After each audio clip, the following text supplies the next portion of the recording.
bombshell new lawsuit that involves Sean Diddy Combs, but isn't against the disgraced music mogul, as Diddy is listening to closing arguments in his sex trafficking and racketeering trial in federal court in New York. His son, Justin, has been hit with a lawsuit by a woman who claims that he lured her to Los Angeles to be raped by multiple men, including his dad, Sean Diddy Combs. It's like every week, the story around Diddy just gets darker and more twisted, but this time, it's not just about him, it's about his son, because shocking new allegations have surfaced, and they've thrown the entire situation into chaos. How about the timing of this new lawsuit involving the son of Sean Diddy Combs? It was just in the hours after the government on Thursday finished their closing arguments in the case against the disgraced music mogul that we learned about this new lawsuit against Sean Combs' son, Justin.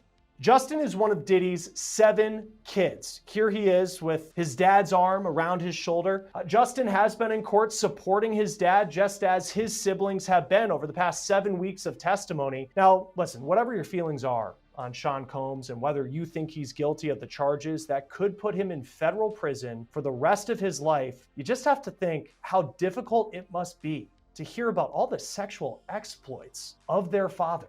But if you believe the allegations I'm about to tell you in this new lawsuit brought against Justin Combs, Justin apparently was very aware of his dad's lifestyle.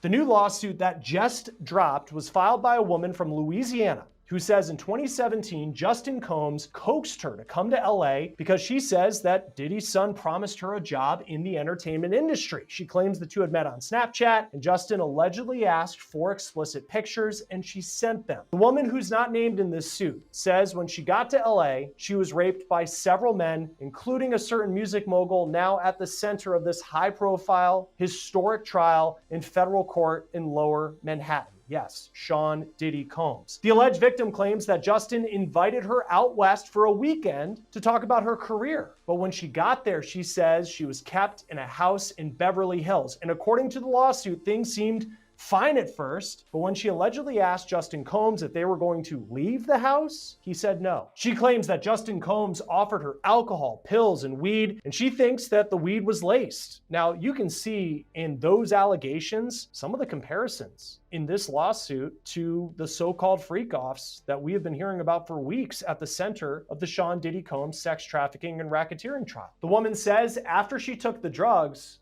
3 men entered the house and all of them were wearing masks.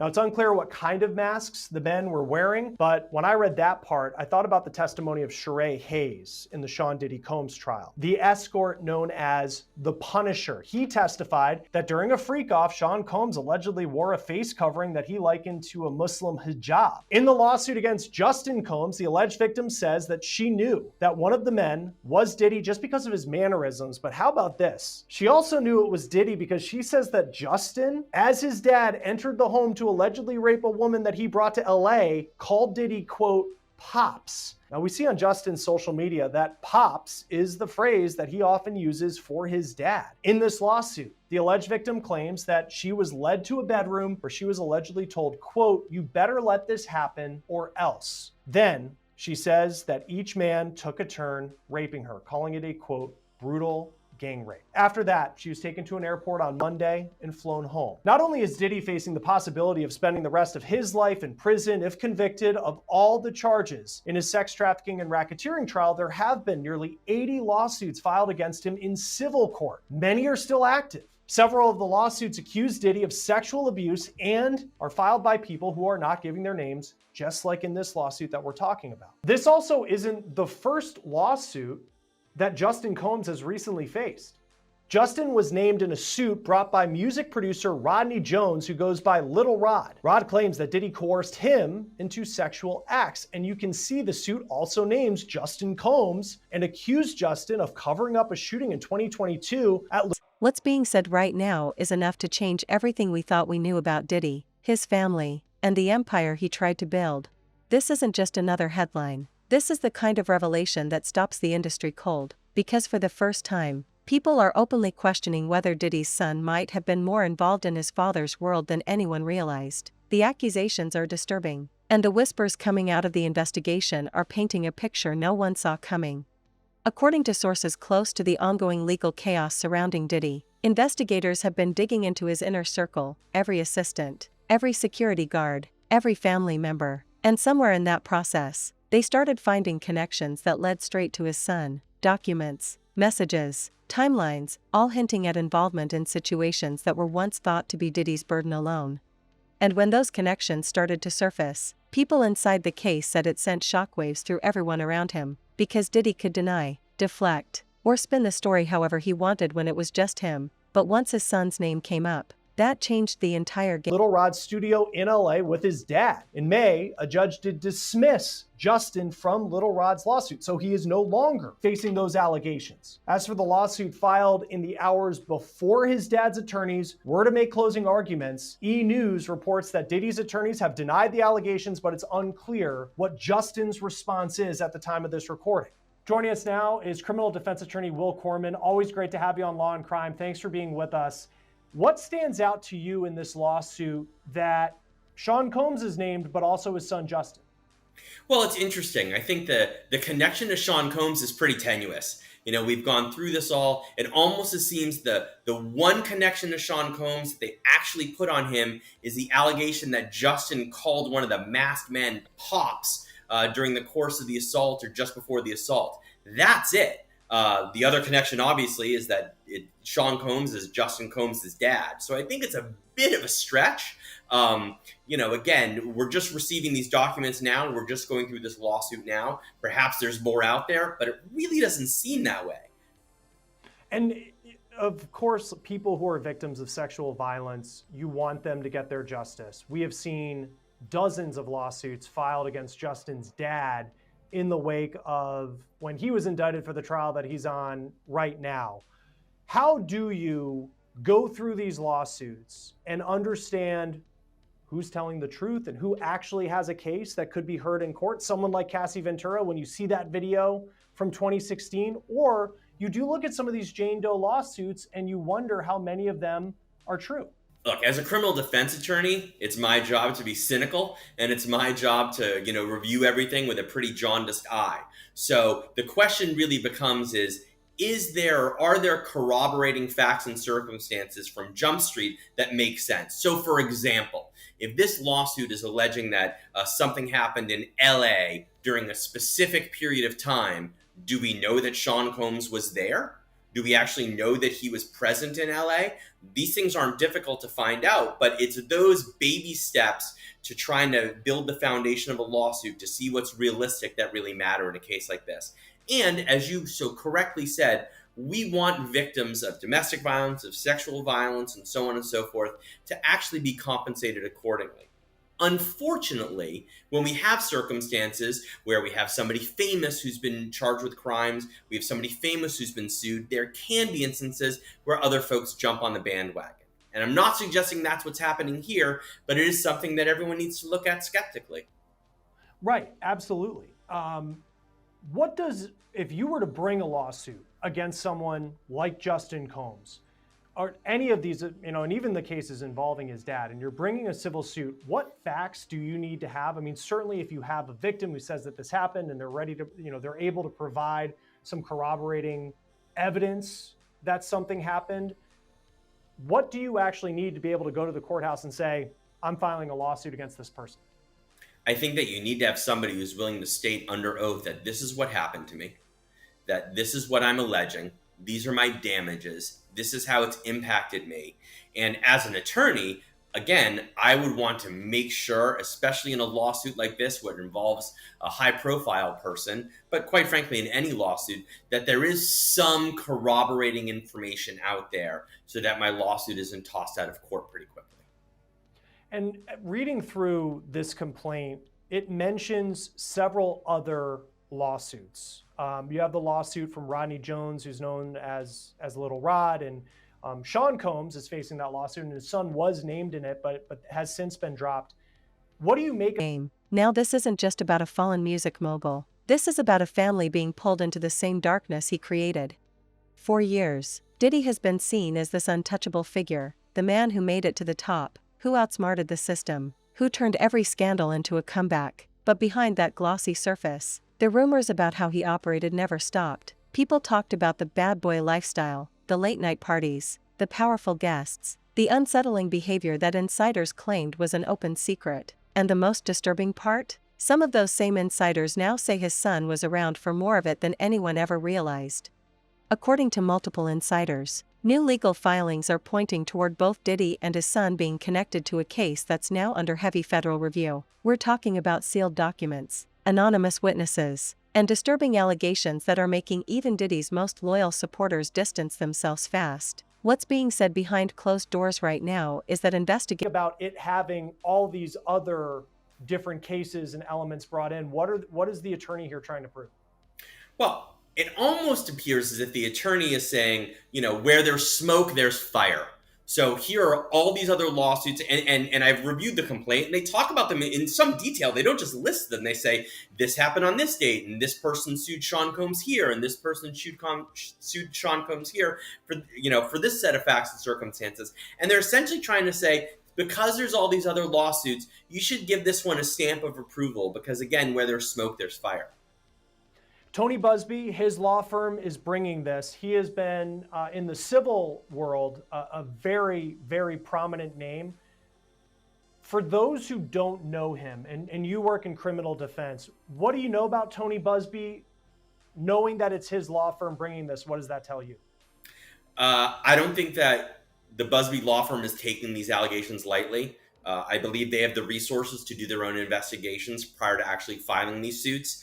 So this isn't some, sole practitioner who's trying to jump on the cottage industry that's been created around suing Sean Combs. I think that they have the ability to investigate this. They have the ability to decide whether or not they want to take on these cases. And I think that does lend some credibility, albeit, not a ton, but I think it does lend some credibility to the facts and circumstances surrounding it.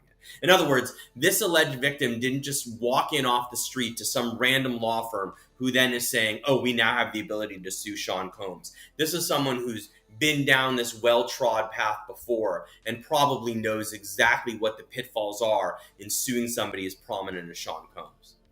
This lawsuit came down at the time we're recording this, came down last night. So that was a couple hours after the government finished their closing arguments against Sean Combs. And as we're recording this right now, Sean Combs, his defense team is giving his closing argument. What do you make about the timing of this? It's against Justin Combs and Sean Combs' name, but it's happening right in the middle of maybe the most pivotal part of this entire trial. I don't exactly know what to make of the timing of it. I think it's interesting. I think that I'm a little surprised that it's come out so late, but sometimes we don't know what led the alleged victim in this lawsuit to break their silence and to file this lawsuit. Perhaps they were watching the testimony or reviewing the testimony in the criminal case and said, oh my gosh, that's exactly what happened to me. Perhaps they said, they listened to the testimony and they said, there are so many victims here. I believe that I am one too. We don't know what prompted it. I think the timing is interesting, but I don't know that I can make anything of it as we sit here right now. I think of recently you had Tyler Perry, prominent name in Hollywood, very different case, but accused of sexual violence and sexual harassment, workplace harassment with an actor who had worked on one of his shows, and the actor provided text messages in the complaint. This doesn't have that. Very different case. But the fact that there's not that visual evidence that we can look at, and I don't know what type of visual evidence would exist in a case like this, but the fact that we don't particularly have those, does that take away from the weight of what this lawsuit may actually be in the end when it comes to the truth? Well, I think we're getting ahead of ourselves a little bit here because Sure. The filing of a complaint is just simply the first step. And all the complaint needs to do, on paper anyway. Investigators have uncovered evidence suggesting Diddy's son might not just be an innocent bystander in all of this. The whispers say he might have known things, maybe even participated in things, that no one was supposed to ever talk about. Reports are starting to emerge that suggest Diddy's son might have been present at several events that are now under scrutiny. Some claim he wasn't just there, he played a role, even if it was indirectly, maybe helping organize, maybe just being part of the atmosphere his father built. But the line between being a bystander and being involved is starting to blur, and investigators are asking questions that nobody wants to answer. One source described it bluntly: the walls are closing in, and this time, it's not just on Diddy. It's hard to even process how fast this is unraveling. Just a few months ago, the narrative was simple: Diddy's career was collapsing under his own weight. The lawsuits, the allegations, the raids, the leaked footage, it was all focused squarely on him. But now, the focus has expanded. The feds and the media aren't just asking what Diddy did, they're civil lawsuit rather. Do you think that the feds would reach out to her and ask her about her experience, perhaps? I do, and this is why. Apparently, and obviously I haven't heard them, she has recordings of this incident, audio recordings, and we know how powerful video evidence is. We've talked about it with Cassie Ventura and how that really maybe even shift the direction of this case entirely, because of course Combs denied everything until CNN got a hold of that video in May. And we're talking about a lawsuit that was filed in April, I believe, and again, I don't know if it's true, but the allegations are that much of this was recorded in this audio recordings. And if so, and she's saying no, and Christian is moving forward anyway, then you have attempted sexual assault. Talking about audio and video recordings, that's what's huge in this case. I mean, we heard a lot about it from Cassie in her lawsuit, then of course Lil Rod, and now confirmed in the federal indictment that the feds are saying, yep, we've got some, and that's what led to this indictment and his charges. But what's interesting is that in Lil Rod's lawsuit, he actually has photos, like screenshots of a recording of Justin Combs, and he says it's allegedly with a sex worker. Do you think that part is incriminating too, that the feds may be looking at that recording? I do. And during Combs' initial appearance before the new judge, Subramanian, there was some discussion of this, and Christian and Justin were in court as well, supporting their father. But the feds were talking about the 96 different electronic devices they seized and the terabytes and terabytes of data. Now, some of it might not be relevant, but some of it may be very much on point, because going back to Cassie's original allegation, Combs reportedly recorded many of these sex acts. It might have been for his sexual pleasure. It might have been to maintain control over the participants. But whether it's a voluntary recording, whether it's a hotel security camera, whether it's something that Lil Rod, took in a still video or a recording, or whether it's something that a civil plaintiff, a victim of sexual assault, I try not to name them, even though she did out herself in the complaint, took without the knowledge of Christian or others. It's all very, very powerful, because oftentimes when you're dealing with sexual assault and sexual abuse, these are things that happen behind closed doors, right? Could be at a home, could be at a hotel, in this case could be on a yacht, and usually there aren't a whole lot of witnesses to it. So you will have a he said, she said type situation in many, many cases. Well, a recording can really change that narrative, because again, it can really corroborate the story of one side or the other. In regards to Justin specifically and these alleged recordings, audio, all of that, so that's in relation to Lil Rod's lawsuit. He's actually a co-defendant listed quite a few times throughout this. And in addition to him sitting next to this alleged prostitute, we have that photo. There's also allegations that he actually partook in these freak-offs and potentially drugged women. This is something Lil Rod is saying. How would the feds go about proving something like that? I know that's the pattern we've seen across a lot of these civil suits, that women allege Diddy, for instance, drugged them. But now Lil Rod's also pointing the finger at Justin Combs, saying he drugged some of these women. How would the feds then go to look further into that? Yeah, Lil Rod's lawsuit is interesting in that there are many defendants. We talked about Christina Horam, right? Some of the allegations that came out in Lil Rod's lawsuit was Christina, of course, being Combs' right-hand woman. She allegedly had the fanny pack with the drugs that were provided to the sex workers, or that there are the allegations directly against Justin as well. So whenever you're proving something like this, obviously, you're going to rely on the testimony of witnesses. It could be an independent witness, because the sex workers, even though they're participants in a sex act, they won't necessarily be charged, or asking who helped him, who knew, who stayed silent. And if that includes his own son, then this story becomes something far darker than a scandal. It becomes a generational curse. People close to the family are saying that Diddy's son has been struggling under the pressure, the public backlash, the rumors, the constant fear of being dragged into the investigation. Some say he's been staying out of the spotlight, avoiding appearances, keeping his head down. Others say he's been lashing out privately, furious that his father's actions are now threatening to destroy his own career and reputation. But there's another theory, one that's even more unsettling. Some insiders believe Diddy's son might be preparing to turn on him, to protect himself. to cut ties before it's too late. Because when investigators start tightening the net, loyalty becomes a luxury. And if you're faced with the choice between saving your father or saving yourself, that's when things get real. And Diddy knows that better than anyone. People who've been around Diddy say that control. I think they're going to be defendants in the lawsuit if the allegation is that they were forced to perform these sex acts and it wasn't just a commercial transaction. So you can rely on that testimony. Obviously, Lil Rod himself, but he's a plaintiff, so his testimony may be biased, may be true, but it's certainly something that you would want more of if you are a prosecutor. And then you look to video and you look to other types of evidence, maybe text messages, something that corroborates what Lil Rod has said. And of course, if you have someone like Horam who flips, that would be very, very helpful for prosecutors, because we know that former employees, they usually have a lot of information and they can be leveraged in a criminal case or even a civil one to cooperate to save themselves. I want to talk more about that, the flipping of all of this, because right now Diddy is the only one who has been charged federally in relation to this scheme, this alleged scheme. But as you pointed out, there are other people who have been identified as participants in all this. Christina Coram obviously is the main one, along with the Combs enterprise or empire, whatever you want to call it. She has not yet been charged, but I'm pretty sure, as you've told me in the past, probably this interview and many others, the feds are going to be talking to Christina Coram, and it would be in her best interest likely to cooperate with them. But what about Justin and Christian? I mean, they're so close to Diddy. They're his sons, and they have accusations against them. They could, as you said, face these charges in the future. What do you think? Do you think that they would flip?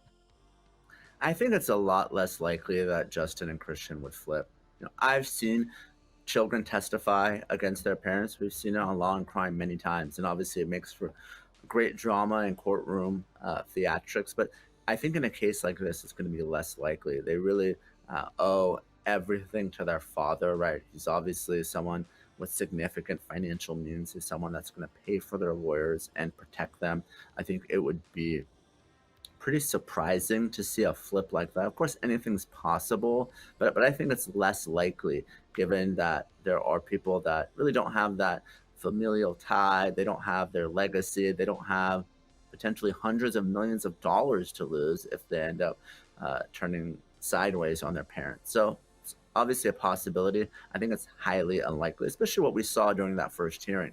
The children all being in court, directly supporting Combs, him waving and blowing kisses to them. I think a flip is unlikely with respect to Justin and Christian.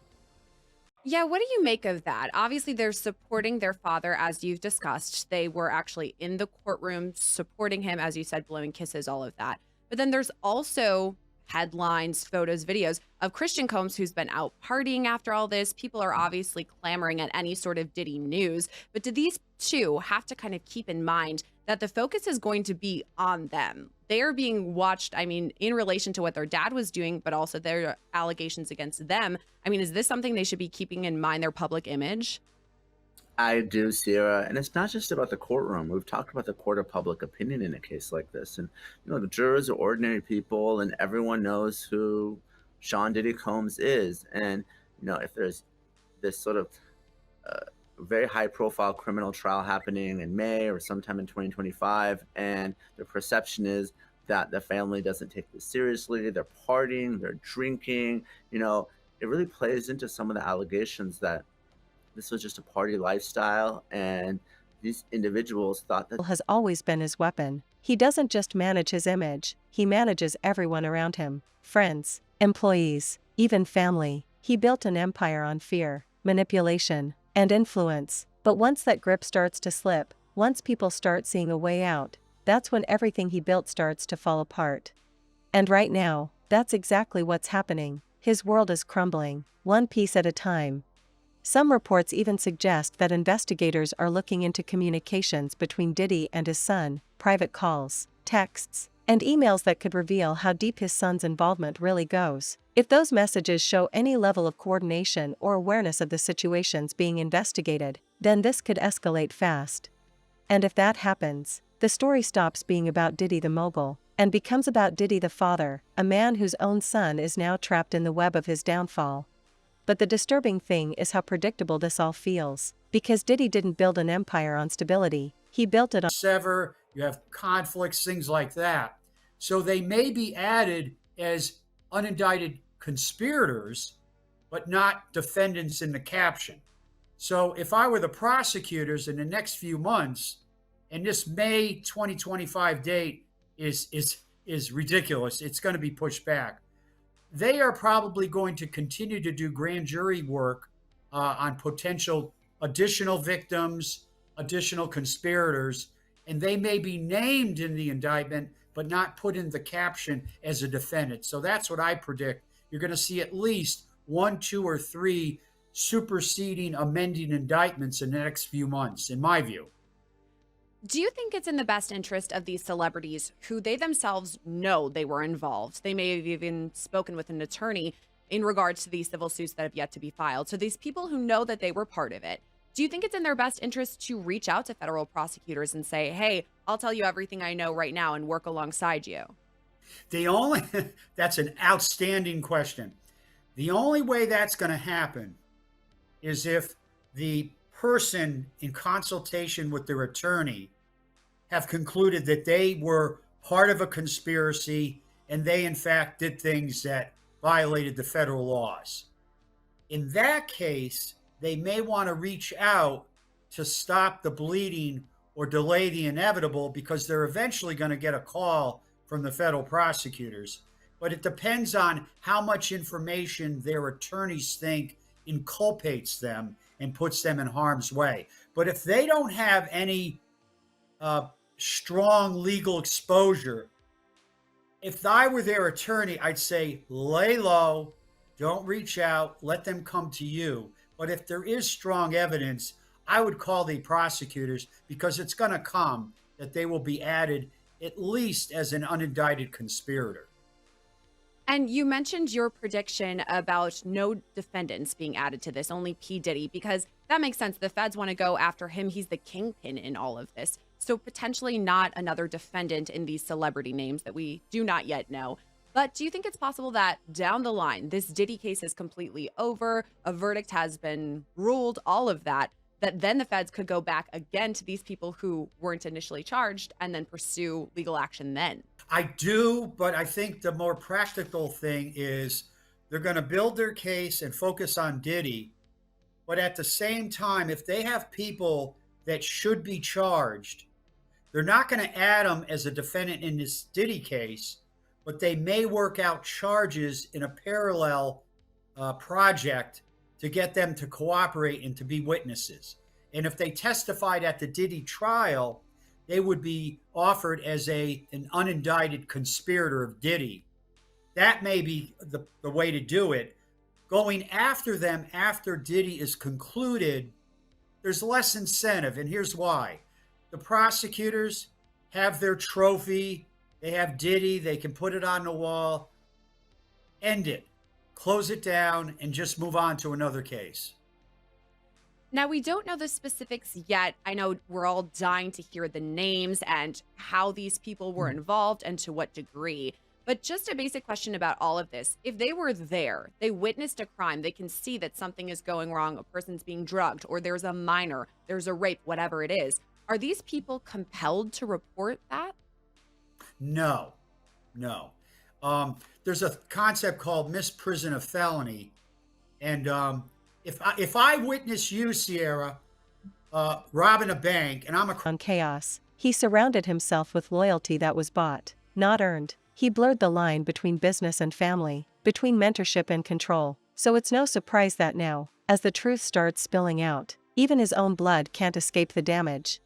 Behind closed doors, the tension is reportedly unbearable. Some sources say Diddy's been panicking, trying to get ahead of the story, making calls, pulling strings, even threatening people who might talk. Others say he's broken, realizing that his power means nothing if he can't protect his family from the fallout.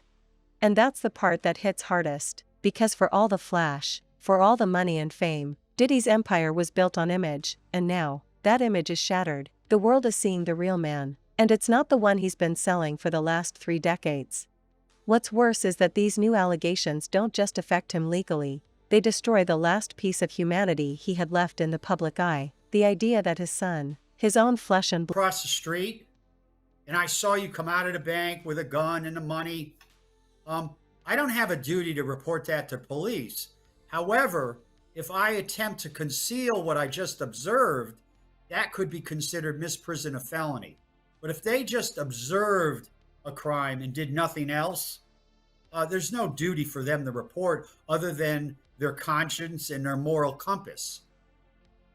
And again, we're not sure exactly to what extent these people were involved. It does seem like it was more than just witnessing it, but that remains to be seen. We'll circle back to that when we know more. As far as the allegations against Diddy, though, there are these new civil suits. There were 7 filed this week alone. There's more than 100 that are expected to be filed over the next couple of weeks. And some reports say that thousands of people were sexually assaulted by Diddy and have come forward. So at the very least, is this daunting to these other people, these celebrities who are involved, if they want to go and settle and get their names out of the lawsuits? I mean, doesn't that seem like a big undertaking? But the attorney, Tony Busby, has a daunting task in hurting all these cats, if you will, these lawsuits. So I would not, if I were him, I would not go above 120, 130 lawsuits, because at the end of the day, you're facing the law of diminishing returns. The other people that may be victims, they can be used in those cases as leverage. But for Mr. Diddy, or for Diddy, I got to say his legal fees are going to be through the roof, and he's probably going to have 1, 2, maybe 3 law firms representing him if he can get that to work out. Because these lawsuits, these other lawsuits besides the indictment, it's going to be like handcuffs on him when it comes to his criminal trial, a total distraction. And here's the worst thing about these civil lawsuits: discovery, depositions, interrogatories, all this information that these lawsuits are going to gather. There's nothing to prevent the attorney for the lawsuits to turn that over to the prosecutors. That would be a benefit to the Southern District of New York on a grand scale. Also, talking about the allegations that people are pointing out, we can kind of infer that Diddy's team is going to say, hey, this was consensual. It may be weird or unconventional, but it was consensual sex. We can just assume that they're going to be doing that. But what if these victim survivors were minors? I mean, that completely changes things, both in terms of Diddy and these celebrities who may have been involved in all of that. Does that make things more severe? Absolutely. Because if your victims, if you will, are 18 or over and they're not under statutory age, Mr. Combs, also known as Diddy, can make the argument, you know what? I was a weird guy. I had perversions, and you may not like it, but this was all consensual. It's on video. I embrace it, but it was consensual. I never forced people to do this. They were all in. But if you have, Sierra, victims who are underage, 12, 13, 14, there's no defense. And you can't argue consent. That's why they have laws that set a minimum for consent. That's what's shocking to me about all of this, if we're talking about the federal indictment against Diddy, is that he's not charged with anything about sexual assault of a minor. I mean, he faces 3 severe charges. Blood might have been caught up in the same darkness as something even his fans can't defend. Right now, lawyers are scrambling. PR teams are trying to spin the story, saying there's no evidence, that the rumors are exaggerated, that his son is being unfairly dragged into something he had nothing to do with. But deep down, everyone can feel it. This isn't going away, because the truth always finds its way to the surface. And in Diddy's case, the truth seems to get uglier every single day. Industry insiders are calling this the breaking point, the moment where the Diddy legacy officially collapses, not just because of the allegations, but because of what they represent. The empire wasn't just corrupt, it was poisoned from within. And now, even the next generation can't escape the fallout. So where does this end? Nobody knows. Maybe Diddy will try to shield his son, take the blame, spin it as lies. Maybe his son will distance himself completely, start cooperating quietly to protect his own name. But one thing's for sure, the image of the powerful, untouchable family is over. The illusion is gone. The empire that once looked unstoppable is now burning from the inside. And as these disturbing allegations keep surfacing, one thing is clear: this story isn't just about fame or downfall anymore. It's about a father and son caught in the consequences of a life built on secrets, control, and silence. And in the end, when the truth finally comes out, it might not just destroy Diddy's career, it might destroy the family name entirely.